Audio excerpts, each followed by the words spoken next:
ابھی سنا ہے کہ داڑھی والوں کے ویزے پہ پابندی لگا دی ہے.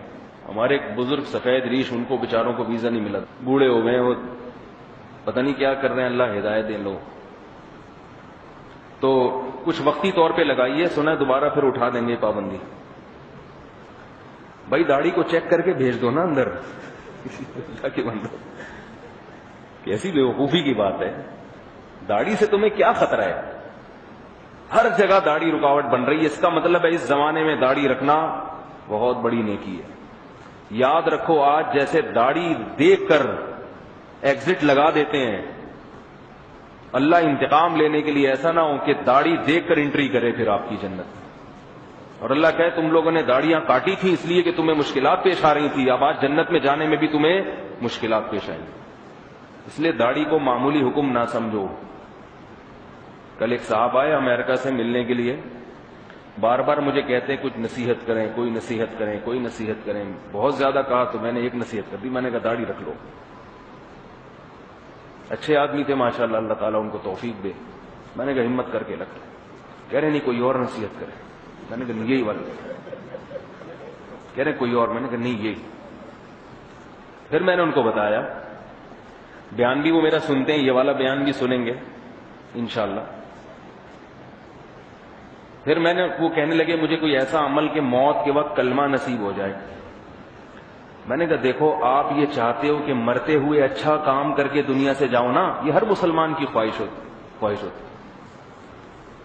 تو میں نے کہا مرتے ہوئے اگر بغیر داڑھی کے چلے گئے تو یہ اچھا کام ہو رہا ہے جب مر رہے ہیں. یہ گناہ تو ایسا ہے کہ 24 گھنٹے آپ کے ساتھ لگا ہوا ہے.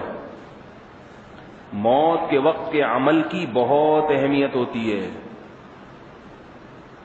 کیسا ہی گنہگار مسلمان ہو، وہ چاہتا ہے کہ مروں تو نبی کے امت میں بن کے، اور مرنے کے بعد بھی جو میرے ساتھ سلوک ہو، جو رسم و روایات میرے ساتھ پیش آئیں وہ مسلمانوں والے ہونے چاہیے. کوئی چرسی ہیروئن سی بھی ہوگا تو دفن کہاں ہوگا؟ وہ کہے گا مسلمانوں کے قبرستان میں. یہاں انسان کی غیرت جاگتی ہے. اور ہمیں نبی نے حکم کیا دیا کہ جب میت کو دفن کرو تو قبلہ رخ، جب تک اس کی باڈی سلامت ہے رخ کہاں ہوگا؟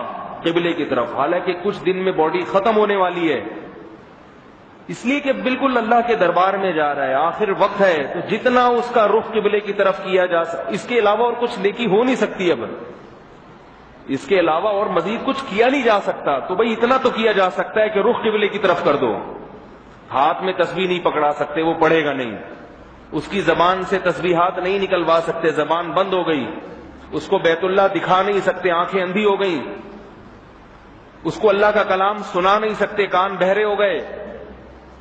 اتنا کر سکتے ہیں کہ اس کے رخ کو قبلے کی طرف کر سکتے ہیں. یہی کر دو، شاید اللہ اسی سے اس کو مسلمانوں کی فہرست میں شامل کر لے.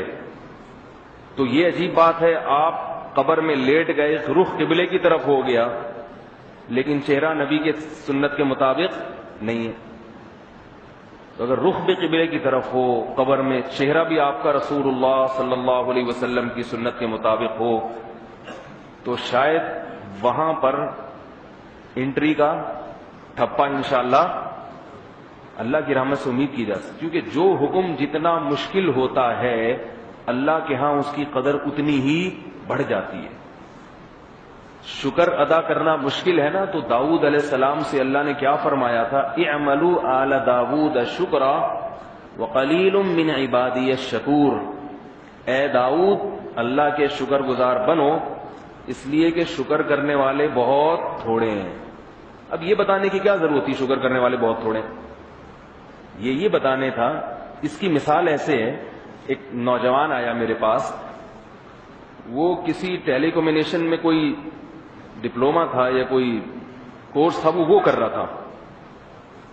میں نے اس سے کہا، میں نے کہا سب کوئی ایم بی اے کر رہا ہے، کوئی انجینئر بن رہا ہے، تم یہ عجیب سا شعبہ تم نے لیا ہے جس میں تم مہارت حاصل کر رہے ہو. اس نے کہا کہ اس شعبے میں لوگ بہت کم ہیں. کیا مطلب؟ جب لوگ کم ہیں تو جیسے ہی میں یہ کمپلیٹ کروں گا مجھے فوراً جاب ملے گی اور تنخواہ بھی اچھی ملے گی، کیونکہ لوگوں کی اس طرف توجہ نہیں ہے. تو اس نے اس شعبے کا اس شعبے کی سلیکشن کیوں کی؟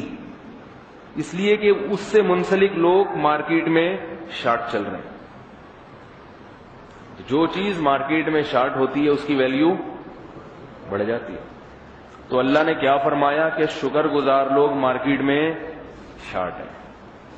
تو داؤد علیہ السلام کو اللہ فرما رہے ہیں کہ شکر گزار لوگ مارکیٹ میں شارٹ ہیں، لہذا اے داؤد تم شکر کرو. تھوڑا بھی کرو گے تو اللہ کی طرف سے اس کے ریٹ زیادہ لگیں گے.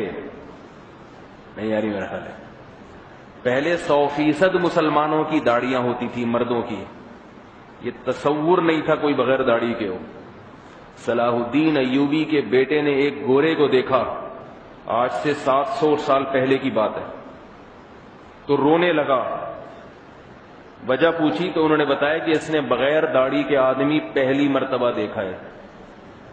علامہ شامی رحمہ اللہ تعالی جو فقہ حنفی کی بہت معتبر کتاب سمجھی جاتی ہے، رد المختار، تقریباً آج سے 150-200 سال پہلے لکھی گئی ہے. اس میں جب داڑھی کا مسئلہ لکھا انہوں نے تو عجیب عبارت ہے، وَأَمَّا مَا يَفْعَلُهُ بَعْضُ الْمَغَارِبَةِ وَالْمُخَنَّثَةُ مِنَ الرِّجَالِ. داڑھی کاٹنے کا مسئلہ بیان کر رہے ہیں کہ داڑھی کاٹنا یا اس کو مونڈ دینا. تو علامہ شامی کو مسلمانوں میں ایسی کوئی مثال ملی نہیں 200 سال پہلے. وہ کہہ رہے ہیں یہ جو بعض اہل مغرب یورپ میں رہنے والے غیر مسلم، وہ بھی بعض، سارے وہ بھی نہیں، بعض لوگ جو یہ کام کرتے ہیں، لم یبحہ احد، اسے کسی عالم نے بھی حلال قرار نہیں دیا. تو مثال کس کی دی جا رہی ہے؟ ان کو کوئی مل نہیں رہی مثال. کہتے ہیں یہ جو بعض غیر مسلم کرتے ہیں یہ کام، بعض، ان کی مثال دے رہے ہیں. اس کا مطلب ہے مسلمانوں میں کوئی ملا ہی نہیں علامہ شامی کو کہ مثال دینے کے لیے کہ وہ جو ہمارے محلے میں فلاں آدمی ہے، یہ جو فلاں، نہیں نہیں ایسے. یہ تو بعض اہل مغرب، جیسے آج کل داڑھی والوں پہ شامت آئی ہوئی ہے نا دنیا میں، تو اللہ شاید ایسا نہ ہو انتقام لیں. اور یہ جتنے شیخ ہیں لوگ ہیں نا عرب ملکوں کے، جو داڑیاں دیکھ دیکھ کے ایگزٹ کر دیتے ہیں. کمال کی بات ہے یورپ امریکہ والے نہیں کر رہے یہ کام، زیادہ مسائل ہو رہے ہیں عرب کنٹریز میں.